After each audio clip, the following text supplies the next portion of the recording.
노후만담 채널입니다. 시청자 여러분의 구독과 좋아요 부탁드립니다. 영상 제작에 큰 힘이 됩니다. 더 이상 못 참아! 새벽 4시 서울역 앞 지하도에는 아직 어둠이 가시지 않은 채 찬바람만이 쌩쌩 불어댔다.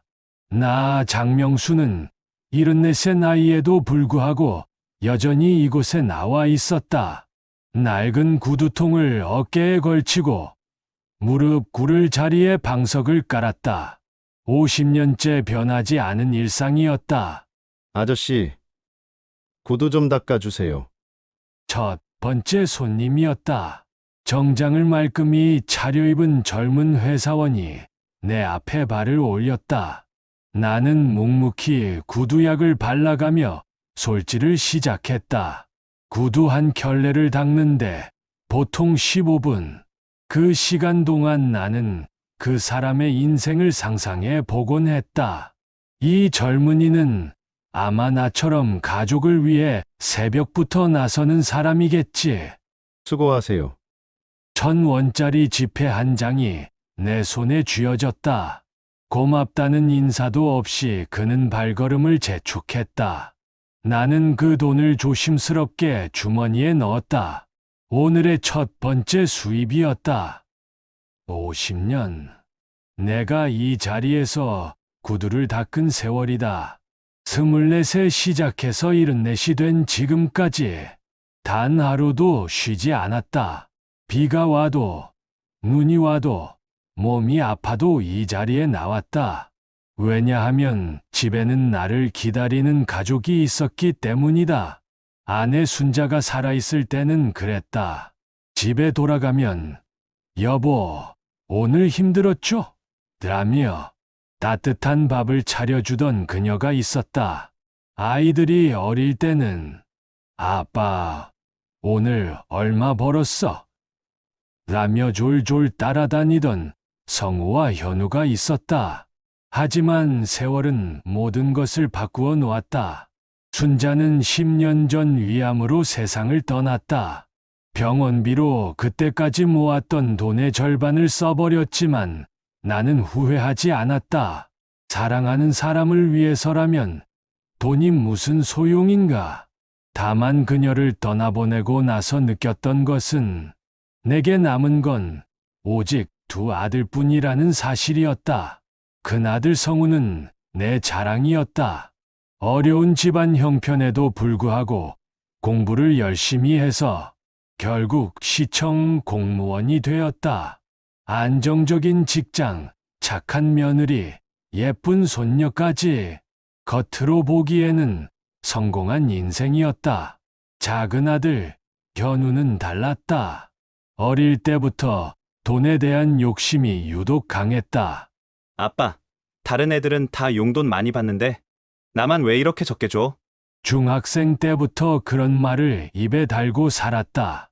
고등학교를 겨우 졸업한 후에는 온갖 사업을 핑계로 돈을 요구하기 시작했다.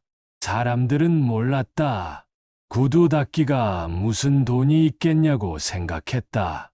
하루 종일 무릎 꿇고 앉아서 남의 구두나 닦는 사람이 뭘 알겠냐고 여겼다. 하지만 나는 알고 있었다. 돈의 소중함을, 저축의 힘을. 매일 밤 집에 돌아오면 나는 그날의 수입을 정확히 계산했다. 구두 한 켤레당 1,000원. 하루에 평균 30켤레를 닦으면 3만 원. 한 달이면 90만 원. 1년이면 계산기를 두드리며 나는 꿈을 키워갔다. 물론 쉽지 않았다. 아이들 학비, 생활비, 병원비 등 나가는 돈이 만만치 않았다. 하지만 나는 포기하지 않았다. 담배도 끊었고 술도 끊었다. 외식은 꿈도 꾸지 않았다. 옷도 10년 넘게 같은 것을 입었다. 오직 한 가지 목표만 있었다. 내 아이들에게 떳떳한 아버지가 되어 주자. 그렇게 모은 돈이 쌓이고 쌓여 마침내 3억 원이라는 거금이 되었다. 은행 직원도 놀랄 정도의 금액이었다. 어르신, 정말 대단하시네요. 이렇게 꾸준히 저축하신 분은 처음 봅니다. 나는 그 통장을 보며 뿌듯함을 느꼈다. 이것이 바로 내가 50년 동안 지켜온 자존심이었다. 비록 남들 보기에는 보잘것없는 구두 닦기였지만 나는 내 힘으로 이만한 재산을 모을 수 있었다. 정우에게는 말한 적이 없었다.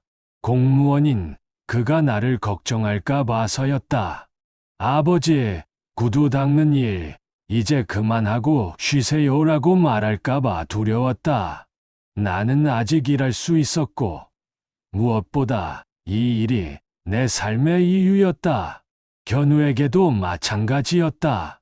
그놈은 워낙 돈에 밝아서 내가 돈을 모으고 있다는 걸 알면 또 어떤 핑계를 대며 빼앗으려 할지 모를 일이었다.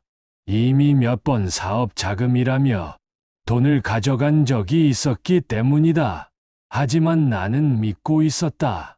언젠가는 두 아들 모두 내 마음을 이해해 줄 거라고. 내가 평생 모은 이 돈이 단순히 욕심 때문이 아니라 오직 가족을 위한 사랑 때문이었다는 것을. 그래서 나는 오늘도 이 자리에 나온다. 무릎이 아프고 허리가 굽어져도 손님들의 차가운 시선을 받아도. 왜냐하면 이것이 바로 장명수라는 남자가 살아온 방식이기 때문이다. 해가 저물어 갈 무렵 나는 구두통을 정리하며 하루를 마무리했다. 오늘도 32 켤레의 구두를 닦았다. 32,000원의 수익. 그리 많은 돈은 아니지만 나에게는 소중한 하루의 결실이었다. 집으로 돌아가는 길에 나는 생각했다. 내가 죽으면 이 돈을 어떻게 해야 할까? 정우는 공무원이니까 그럭저럭 살아갈 수 있을 것이다. 하지만 연우는 아직 불안정하다.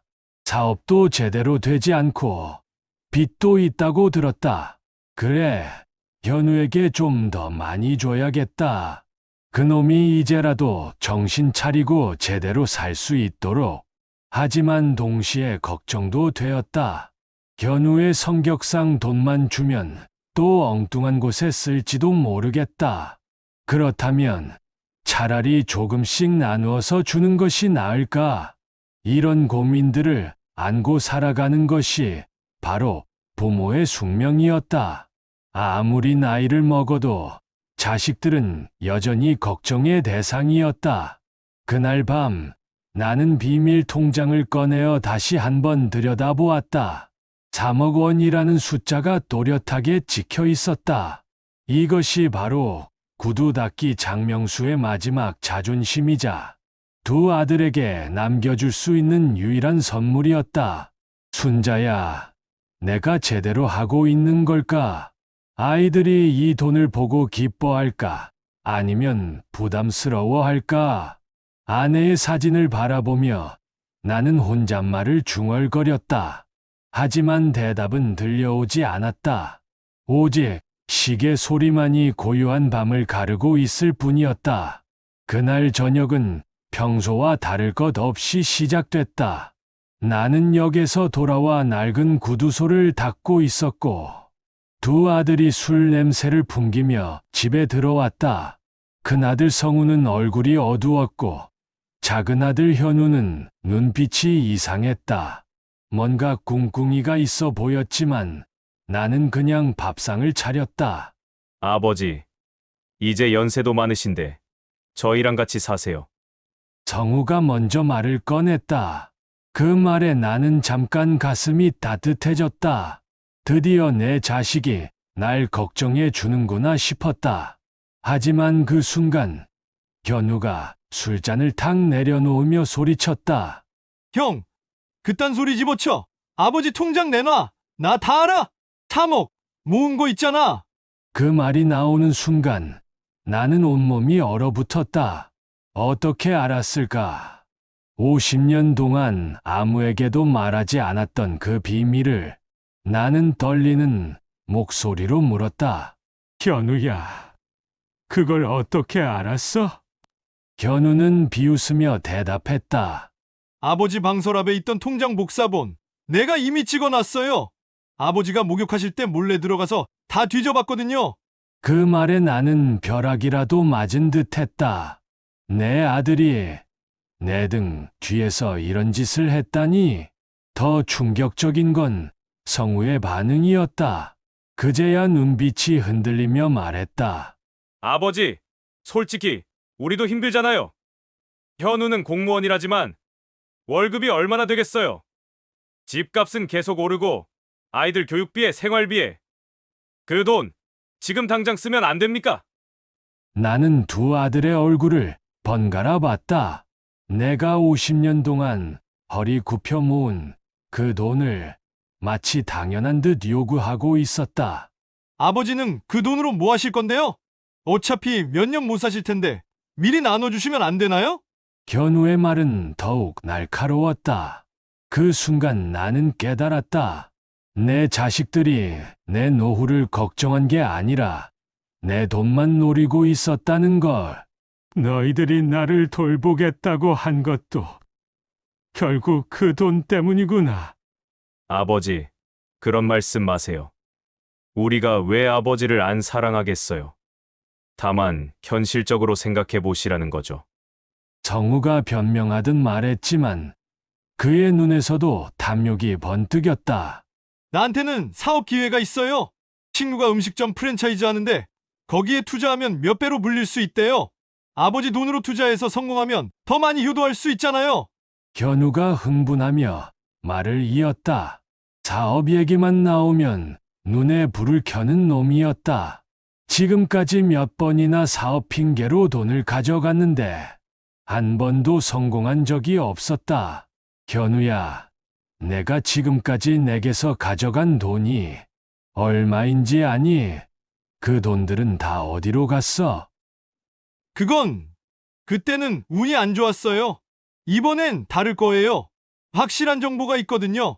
확실한 정보라니. 내가 언제부터 그런 말을 믿게 됐니? 아버지, 왜 자꾸 그렇게 말씀하세요? 나도 이제 40이 넘었는데 언제까지 아버지 눈치만 보고 살아야 해요? 견우가 소리를 지르자 성우도 끼어들었다. 아버지, 현우 말도 일리가 있어요. 그 돈을 그냥 통장에 넣어두면 뭐해요? 인플레이션 때문에 가치만 떨어지는데 차라리 우리가 잘 활용해서 더 큰 돈을 만들면 좋지 않겠어요? 활용이라니? 너희는 그 돈이 어떻게 모인 건지 알기나 하니? 나는 목소리를 높였다. 50년 동안 무릎을 꿇고 허리를 굽혀 모은 그 돈을 겨울에는 찬바람에 손이 얼어터지고 여름에는 땀에 흠뻑 젖어가며 한 푼 두 푼 모은 그 돈을 알죠? 아버지가 구두 닦으셨잖아요. 그러니까 더 아까운 거 아니에요? 그런 소중한 돈을 그냥 썩혀둘 게 아니라 제대로 물려야죠. 견우의 말에 나는 어이가 없었다. 제대로 물린다고? 내가 지금까지 한 번이라도 제대로 해본 게 있나? 현우야, 너는 왜 그렇게 돈에만 눈이 멀었니? 어릴 때는 그런 아이가 아니었는데. 아버지도 돈에 눈이 멀어서 50년 동안 모으신 거 아니에요? 왜 나만 그렇게 말씀하세요? 그 말에 나는 할 말을 잃었다. 정말 내가 돈에 눈이 멀어서 모은 걸까? 아니다. 나는 너희들을 위해서, 너희들에게 뭔가 남겨주기 위해서 모은 거였다. 아버지, 이렇게 하시죠. 일단 1억만 먼저 나눠주세요. 나머지는 나중에 상의해서 정하고. 정우가 타협안을 제시했지만 그것도 결국은 돈 이야기였다. 그래, 형 말이 맞아. 일단 1억씩 나눠주시고 나머지는 아버지가 쓰시면 되잖아요. 견우도 거들었다. 1억씩이라니 마치 용돈이나 주듯이 말하고 있었다.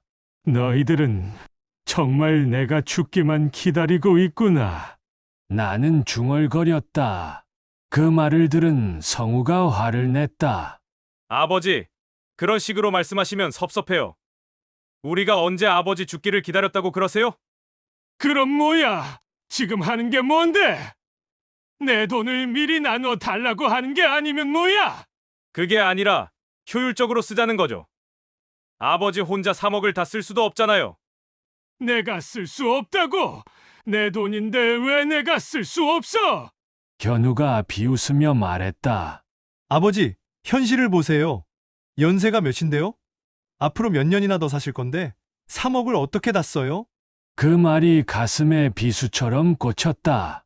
내가 얼마나 더 살 수 있는지 그것조차 계산해서 말하고 있었다. 그러니까 우리한테 미리 주시는 게 낫다는 거예요. 어차피 나중에 상속받을 돈인데 지금 주시면 안 되나요? 상속받을 돈이라고? 누가 너희한테 상속해 준다고 했어?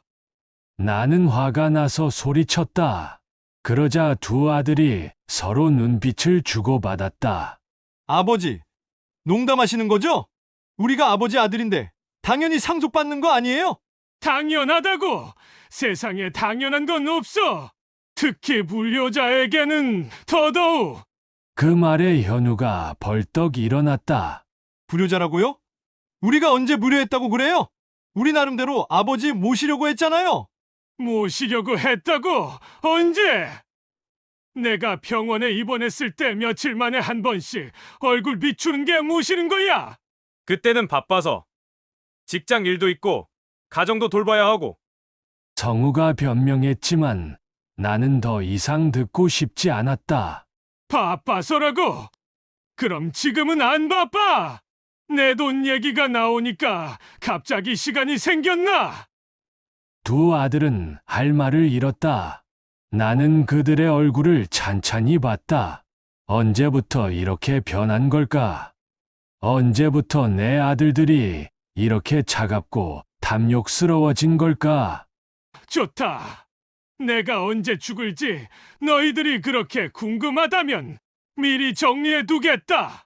나는 자리에서 일어나며 말했다. 하지만 한 가지 확실히 해두자. 그 돈은 내 돈이고 내가 어떻게 쓸지는 내가 정한다. 너희들이 결정할 일이 아니야. 아버지! 두 아들이 동시에 불렀지만 나는 돌아보지 않고 방으로 들어갔다. 그리고 서랍에서 통장을 꺼내봤다. 50년의 세월이 담긴 그 숫자들을. 하지만 이제 그 숫자들이 축복이 아니라 저주처럼 느껴졌다. 내 아들들을 탐욕의 괴물로 만든 저주 말이다. 그날 밤도 현우는 술에 취해 집에 들어왔다. 벌써 사흘째였다. 사업이 안 된다며 하루 종일 술만 마시고 다니는 것이 요즘 그놈의 일상이었다. 나는 거실 소파에 앉아 뉴스를 보고 있었는데 현우가 비틀거리며 들어서더니 갑자기 소리를 지르기 시작했다. 아버지, 언제까지 이렇게 살 거예요? 나는 놀라 고개를 돌렸다. 현우의 얼굴은 붉게 달아올라 있었고 눈에는 아기가 가득했다. 이런 현우의 모습을 본 것은 처음이었다. 현우야, 무슨 소리냐? 술 취했으니까 어서 가서 자거라. 자라고요? 아버지가 이 집에서 나가셔야죠. 그 말에 나는 귀를 의심했다. 내 아들이, 내가 직접 낳아 기른 아들이 나에게 집에서 나가라고 하는 것인가? 현우야, 지금 뭐라고 했니? 똑똑히 들으셨잖아요. 나가세요. 이 집에서. 견우는 술에 취한 채로 내 앞에서 고함을 질렀다. 그 소리에 며느리가 방에서 나왔다가 황급히 다시 들어갔다. 아이들도 울음소리가 들려왔다. 아버지, 솔직히 말씀드릴게요. 우리 이제 한계예요. 아버지 때문에 우리 가족이 다 망가지고 있다고요. 뭐라고? 내가 언제 너희한테 폐를 끼쳤다는 거냐? 폐예요? 아버지, 정말 모르세요? 매일 새벽 4시에 나가서 저녁 늦게 들어오면서 우리 집을 여관처럼 쓰시잖아요. 밥값, 전기세, 수도세 다 우리가 내는데 무슨 소리예요? 나는 가슴이 철렁 내려앉았다. 그동안 현우 집에서 지내면서 나름대로 조심했던 것 같은데 결국 짐이 되고 있었던 것이야. 현우야, 내가 그렇게 배가 되었니? 그럼 생활비를 좀 줄게. 내 용돈에서. 용돈요? 하루에 3만 원 버는 거 가지고 무슨 생활비를 드린다는 거예요? 차라리 그 비밀 통장이나 내놓으세요. 역시 돈 이야기였다. 결국 현우가 나를 쫓아내려는 이유도, 나와 함께 살고 싶어 하지 않는 이유도 모두 그 통장 때문이었다. 아버지, 진짜 마지막으로 말씀드릴게요. 우리 집에서 나가세요. 요양원이나 가시든지 아니면 형한테 가시든지 하세요. 저는 더 이상 못 봐드리겠어요.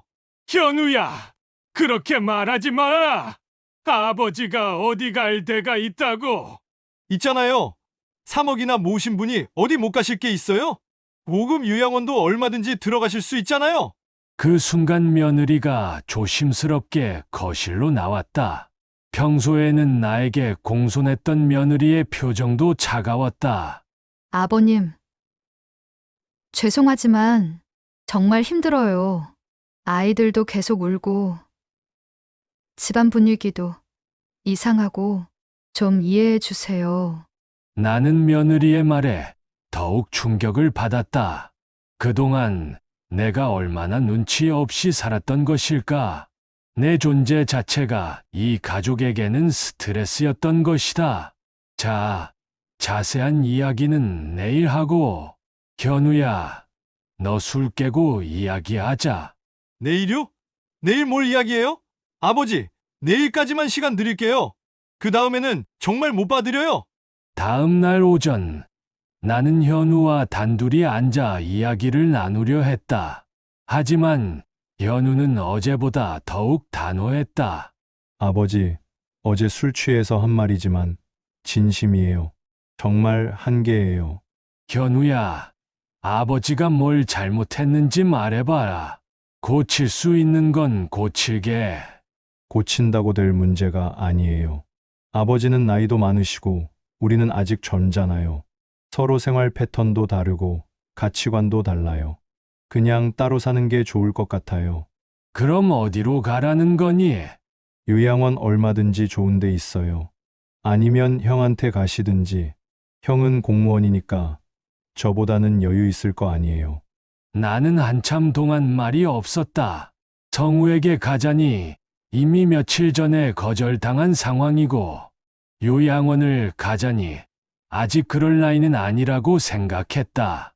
무엇보다 내 집이라고 생각했던 이곳에서 쫓겨난다는 사실이 받아들여지지 않았다. 샵샵 마지막.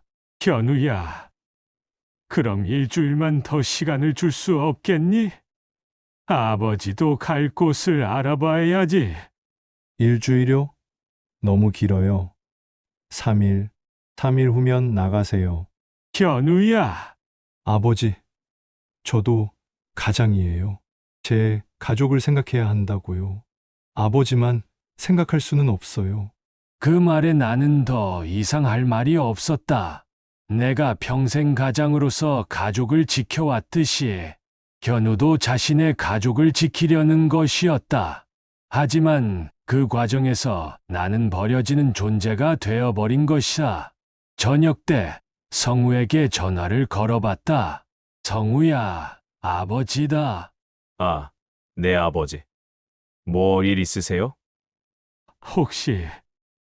혹시 아버지가 며칠 있다가 갈 수 있을까? 잠시 침묵이 흘렀다. 아버지, 무슨 일이세요? 현우한테 무슨 일 있어요? 아니다, 그냥 좀 답답해서. 아버지, 죄송한데 저희도 지금 상황이 좀. 며느리 친정어머님이 편찮으셔서 잠시 와 계시거든요. 조금 있다가 다시 연락드릴게요. 전화가 끊어졌다. 나는 허탈한 웃음이 나왔다. 결국 두 아들 모두에게 나는 부담스러운 존재였던 것이다. 사흘 후 나는 정말로 보따리를 쌌다. 50년 동안 모은 것들 중에서 가져갈 수 있는 것은 몇 벌의 옷과 낡은 구두솔, 그리고 아내의 사진뿐이었다. 현우는 마지막까지 매정했다. 아버지, 택시 불러드릴까요? 아니다. 걸어서 갈게. 어디로 가실 거예요? 찜질방에서 며칠 있다가 알아볼게. 그 말을 듣고도 현우는 말리지 않았다. 오히려 안도의 표정을 지었다. 그럼 건강하세요. 마지막 인사치고는 너무나 차가웠다. 나는 대답하지 않고 집을 나섰다. 뒤돌아보니 현우와 며느리가 창문 너머로 나를 바라보고 있었다. 하지만 나오지는 않았다. 서울역 근처 24시간 찜질방. 5,000원을 내고 들어간 그곳은 내 새로운 집이 되었다. 딱딱한 마루 바닥에 수건 한 장을 깔고 누웠지만 잠은 오지 않았다. 내가 뭘 잘못했을까? 50년 동안 가족을 위해 살았는데 결국 이런 꼴이 되다니. 옆에서는 나이 비슷한 노인이 코를 골며 자고 있었다. 그 할아버지도 나처럼 갈 곳 없는 신세일까? 이런 곳에 오게 될 줄은 꿈에도 몰랐다. 새벽 3시, 나는 일어나서 찜질방 복도를 걸었다. 며칠 전만 해도 이 시간이면 구두 닦을 준비를 하고 있었을 텐데, 이제는 할 일도 없고 갈 곳도 없었다. 화장실 거울에 비친 내 모습을 보며 나는 깨달았다. 내가 평생 지켜온 게 무엇인가? 돈을 모으는 것, 아이들을 위해 희생하는 것. 그런 것들이 정말 의미 있는 일이었을까? 아이들은 내 마음은 몰랐다. 오직 내가 가진 돈에만 관심이 있었다. 내가 50년간 무릎 꿇고 구두를 닦으며 모은 그 돈 말고는 내 존재 자체에는 아무런 가치를 느끼지 못하고 있었다. 이제 정말 혼자구나. 순자야. 내가 너무 외롭다. 아내의 사진을 꺼내보며 눈물이 나왔다. 이런 처지가 될 줄 알았다면 차라리 그 돈을 아내가 살아있을 때 다 써버릴 걸 그랬다. 찜질방 천장을 바라보며 나는 결심했다. 이제 정말 마지막 카드를 써야 할 때가 온 것 같다. 아이들이 내 진짜 마음을 알 수 있도록, 그리고 내가 단순한 짐이 아니라는 것을 보여줄 수 있도록. 새벽이 밝아오는 찜질방에서 장명수의 마지막 반격이 시작되고 있었다. 찜질방 차가운 바닥에서 뜬 눈으로 밤을 지새운 나는 새벽녘 한 가지 결심을 했다. 내 자식들인 나를 돈으로만 보는 거라면 그들에게 제대로 된 교훈을 줘야겠다고 말이다. 그러나 아들들은 몰랐다. 내가 만든 건 단순한 통장이 아니라는 걸. 나는 3년 전 이미 모든 것을 준비해 두었다. 변호사 사무실에서 유언 신탁을 만들어 놓았던 것이다. 김 변호사님, 제가 다시 왔습니다. 김 변호사는 나를 보자 놀란 표정을 지었다. 3년 전 처음 왔을 때와 달리 내 모습이 많이 초췌해져 있었기 때문이다. 어르신, 무슨 일이세요? 얼굴이 많이 안 좋아 보이시는데. 자식들 때문입니다. 제가 예상했던 대로 됐어요. 나는 김 변호사에게 지난 며칠간 있었던 일들을 자세히 설명했다. 통장을 발견당한 것부터 돈을 요구하는 아들들, 그리고 결국 집에서 쫓겨난 일까지. 그렇다면 유언 신탁의 조건을 바꾸고 싶으시다는 말씀이군요. 맞습니다. 효도하는 자식에게만 전 재산을 주겠다고 했었는데 이제 보니 효도할 자식이 없네요. 김 변호사는 잠시 생각하더니 말했다. 그렇다면 어떻게 하시겠습니까? 다른 친족이 계신가요? 없습니다. 그냥 사회에 기부하겠습니다. 고아원이나 장학재단에 말이에요. 정말 그렇게 하시겠습니까? 한번 정하시면 되돌리기 어렵습니다. 물론입니다. 제 자식들이 돈에만 눈이 멀어 있다면 차라리 정말 도움이 필요한 곳에 쓰이는 게 나아요. 김 변호사는 고개를 끄덕였다. 알겠습니다. 그럼 유언 신탁 조건을 수정하겠습니다. 서류를 수정하고 나서 나는 김 변호사에게 한 가지 부탁을 더 했다. 변호사님, 제가 한 가지 연극을 좀 해보려고 합니다. 연극이라고요? 네. 제 자식들이 정말로 돈만 생각하는지 아니면 아버지에 대한 마음이 조금이라도 남아있는지 확인해 보고 싶어요. 나는 김 변호사에게 내 계획을 설명했다. 며칠 후 내가 병원에 입원했다는 소문을 퍼뜨리고 아들들의 반응을 보겠다는 것이었다. 위험하지 않겠습니까? 실제로 몸이 안 좋으신 것 같은데. 괜찮습니다. 이 정도는 해야 확실히 알 수 있어요. 며칠 후 나는 계획을 실행에 옮겼다. 먼저 성우의 직장 동료에게 전화를 걸었다. 성우와 친한 박 과장이었다. 박 과장님, 저 장성우 아버지인데요. 아, 안녕하세요. 어르신, 무슨 일이세요? 제가 갑자기 쓰러져서 병원에 입원했는데 성우한테 연락이 안 되네요. 혹시 전해 주실 수 있을까요? 아, 그러세요? 걱정 마세요. 제가 바로 전해드릴게요. 전화를 끊고 나서 나는 실제로 근처 병원에 입원했다. 몸이 안 좋은 건 사실이었으니까 검사 겸 해서 말이다. 이틀이 지났다. 성우에게서 연락이 없었다. 나는 다시 현우 쪽으로도 소문을 퍼뜨렸다. 현우가 자주 가는 술집 사장에게 부탁해서 말이다. 또 하루가 지났다. 여전히 연락이 없었다. 그런데 사흘째 되는 날, 갑자기 성우가 병실로 뛰어들어왔다. 얼굴에는 걱정스러운 표정을 짓고 있었지만 나는 그 눈빛에서 다른 것을 읽을 수 있었다. 아버지, 괜찮으세요? 왜 연락을 안 주셨어요? 성우야, 내가 왔구나. 아버지, 상태가 어떠세요? 의사 선생님은 뭐라고 하셨어요?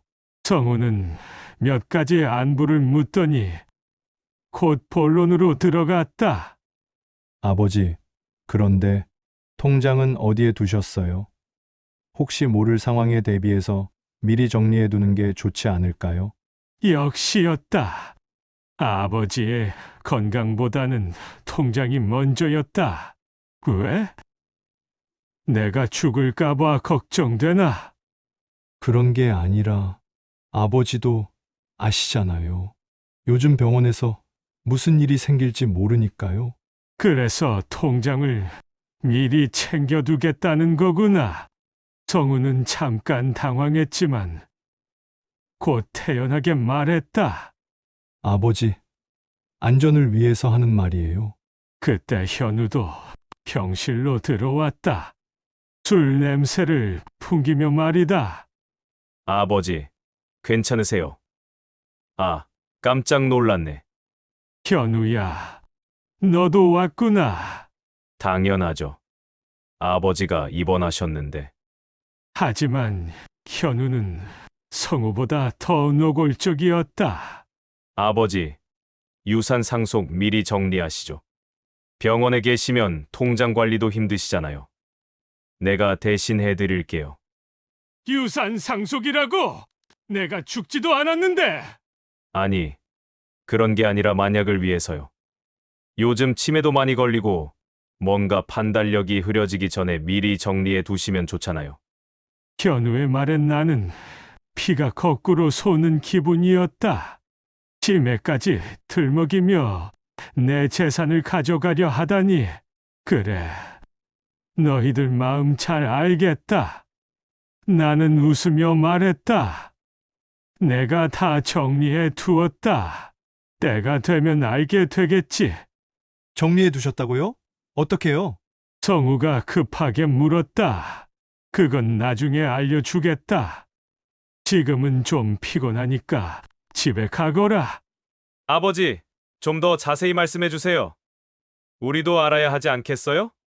현우가 다그쳤지만 나는 고개를 돌렸다. 나중에 다 알게 될 거야. 두 아들은 서로 눈빛을 주고받더니 억지로 웃으며 말했다. 그럼 아버지, 푹 쉬세요. 내일 또 올게요. 하지만 그들은 다음 날 오지 않았다. 아니, 정확히는 일주일 동안 오지 않았다. 나는 그제야 확실히 알았다. 이들은 정말로 내 돈에만 관심이 있다는 것을. 퇴원하는 날, 나는 김 변호사에게 전화를 걸었다. 변호사님, 이제 확실해졌습니다. 어떻게 됐나요? 제가 예상했던 그대로입니다. 병원에 입원했을 때도 돈 얘기만 하더군요. 그럼 유언 신탁은 그대로 진행하시겠습니까? 네. 그런데 한 가지 더 추가하고 싶은 게 있습니다. 무엇입니까? 제 구두솔과 아내 사진은 성우에게 주고 싶어요. 그래도 큰아들이니까 뭔가는 남겨줘야겠어요. 알겠습니다. 전화를 끊고 나서 나는 찜질방으로 돌아갔다. 이제 마지막 카드를 사용할 때가 되었다. 내 평생의 마지막 승부수를 던질 때 말이다. 그날 밤 나는 구두솔을 닦으며 생각했다. 50년 동안 이 솔로 얼마나 많은 구두를 닦았을까? 그리고 그 돈으로 키운 자식들이 이제 나를 배신하고 있구나. 하지만 이제 끝이다. 내가 마지막으로 그들에게 가르쳐 줄 게 하나 남았다. 탐욕의 끝이 무엇인지 말이다. 변호사와의 만남을 마치고 일주일 후 나는 두 아들에게 연락을 했다. 오랜만에 함께 식사를 하자고 했다.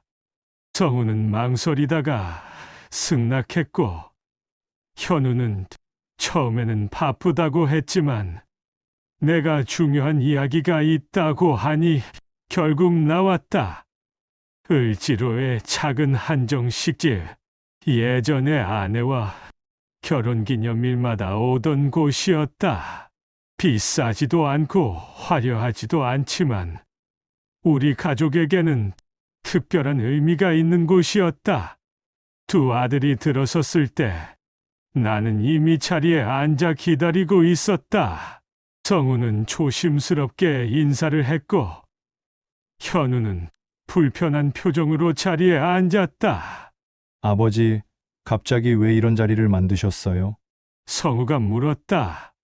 오랜만에 아들들과 밥 한 번 먹고 싶어서 그래. 언제 이렇게 셋이 모여 앉아본 게 언제냐? 현우는 시계를 보며 말했다. 아버지, 시간이 별로 없으니까 할 말씀 있으시면 빨리 해주세요. 그 말에 가슴이 찔렸지만 나는 참았다. 오늘은 감정에 휘둘리면 안 되는 날이었다. 음식이 나오고 우리는 조용히 식사를 했다. 어색한 침묵이 흘렀다.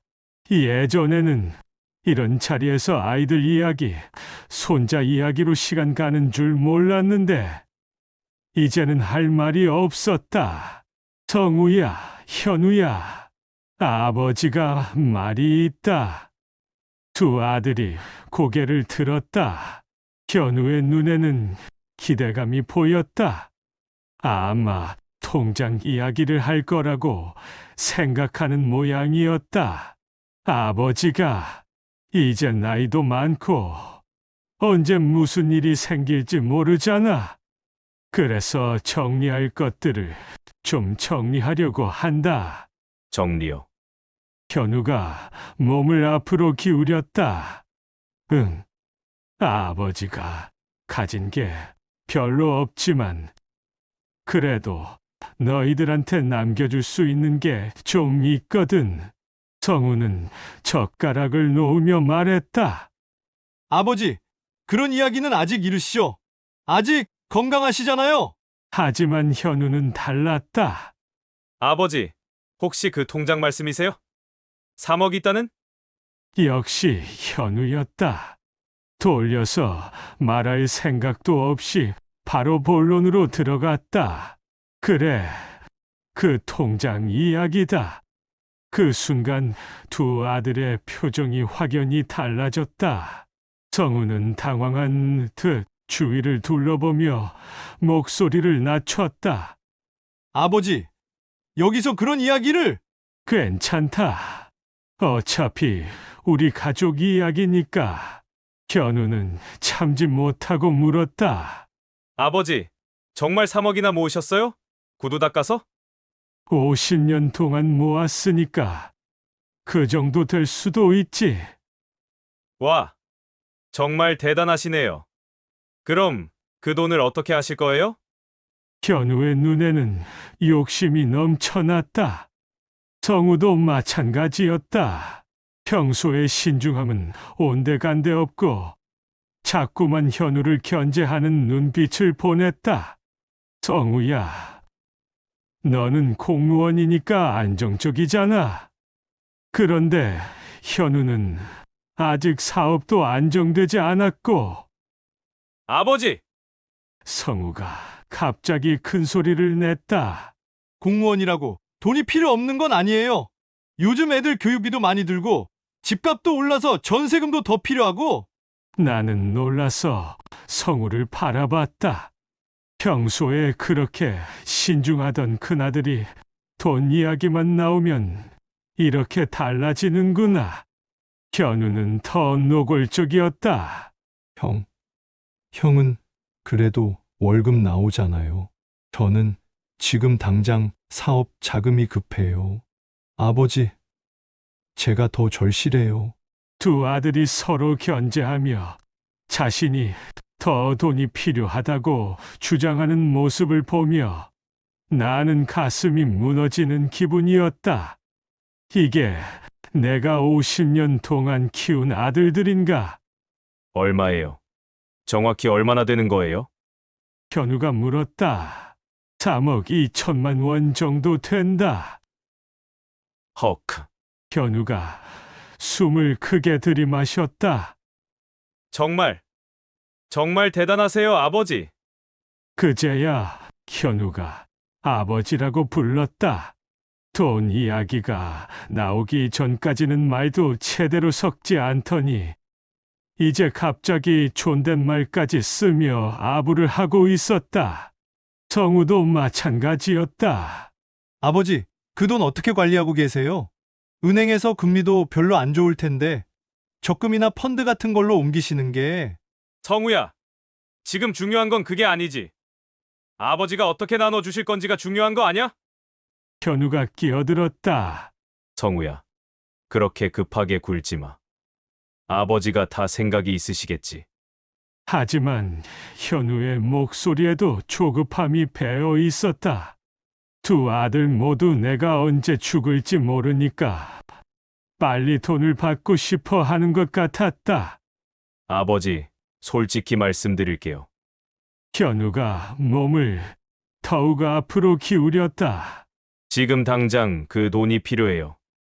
사업 기회가 왔는데 자금이 없어서 놓치게 생겼거든요. 미리 좀 주실 수 있어요? 형! 아버지 앞에서 그게 무슨 소리야? 성우가 꾸짖었지만 곧바로 이어서 말했다. 아버지! 하지만 현우 형 말도 일리가 있어요. 어차피 나중에 줄 돈이면 지금 주셔서 활용하는 게 나을 수도 있잖아요. 결국 성우도 마찬가지였다. 경제가 서로 견제는 하지만 결국 목적은 같았다. 내 돈을 빨리 가져가고 싶어 하는 것이었다. 그럼 어떻게 나누면 좋을까? 내가 물었다. 현우가 즉시 대답했다. 저는 지금 상황이 더 어려우니까 2억 정도, 형은 1억 정도 하시면 어떨까요? 뭐? 성우의 목소리가 높아졌다. 왜 내가 더 많이 받아야 하는데? 형은 공무원이니까 안정적이잖아요. 저는 지금 위기거든요. 위기는 무슨 위기야? 내가 술만 마시고 다니면서 일을 제대로 안 해서 그렇지. 형! 그게 무슨 소리예요?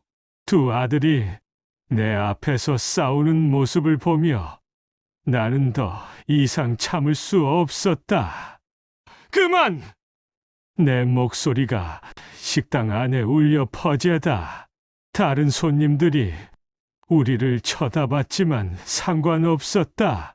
성우야, 현우야, 너희들 지금 뭐 하는 거냐? 두 아들이 입을 다물었다. 하지만 여전히 서로를 노려보고 있었다. 아버지가 50년 동안 무릎 꿇고 구두 닦으면서 모은 돈을 가지고 너희가 지금 뭘 하고 있는 거냐? 아버지, 저희는 조용히 해라. 나는 주머니에서 봉투 하나를 꺼냈다. 두 아들의 눈이 그 봉투에 집중되었다. 이 안에 아버지의 마지막 뜻이 들어있다. 잘 읽어봐라. 현우가 서둘러 봉투를 받아서 뜯었다. 그리고 안에서 서류 한 장을 꺼냈다. 성우도 목을 길게 빼고 함께 읽기 시작했다. 샵샵 유언신탁의 진실. 잠시 후 현우의 얼굴이 창백해졌다. 성우도 마찬가지였다. 아버지, 이게 뭐예요? 현우의 목소리가 떨렸다. 나는 차분하게 대답했다. 유언신탁이다. 법무법인에서 정식으로 작성한 거야. 성우가 서류를 다시 읽어보며 말했다. 아버지, 여기 보니까 상속에서 제외한다고 되어 있는데 그래, 잘 읽었다. 왜요? 왜 갑자기 이런 걸? 현우가 소리쳤다. 아버지, 이건 말이 안 돼요. 우리가 아버지 친아들인데 어떻게 한 푼도 안 줄 수 있어요? 친아들? 나는 씁쓸하게 웃었다. 친아들이면 아버지를 집에서 쫓아낼 수 있나? 현우가 할 말을 잃었다. 성우도 마찬가지였다. 성우야, 현우야, 너희들이 아버지를 뭘로 봤는지 이제 알겠다. 나는 천천히 말을 이어갔다. 50년 동안 구두를 닦으면서 아버지가 생각한 건 오직 하나였다. 내 아들들이 떳떳하게 살 수 있도록 도와주는 것. 그래서 이 돈을 모았다. 두 아들이 고개를 숙였다. 하지만 너희들은 달랐다. 아버지의 마음은 모르고 오직 돈만 생각했다. 심지어 그 돈을 빼앗기 위해 아버지를 집에서 쫓아내기까지 했지. 현우가 울먹이며 말했다. 아버지, 제가 잘못했어요. 다시 생각해 주세요. 다시 생각해 달라고? 나는 고개를 저었다. 너희들이 나를 찜질방으로 쫓아낼 때는 언제고 이제 와서 다시 생각해 달라고. 성우도 무릎을 꿇으며 말했다. 아버지, 정말 죄송해요. 저희가 너무 못했어요. 제발 한 번만 더 기회를 주세요. 하지만 나는 이미 결심을 굳혔다. 이 돈은 고아원과 장학재단에 기부한다. 너희들처럼 부모 없이 자란 아이들이 공부할 수 있도록 도와줄 거다. 아버지, 그리고 이 구두솔과 어머니 사진만은 성우에게 맡긴다. 이것만은 버리지 말고 잘 간수해라.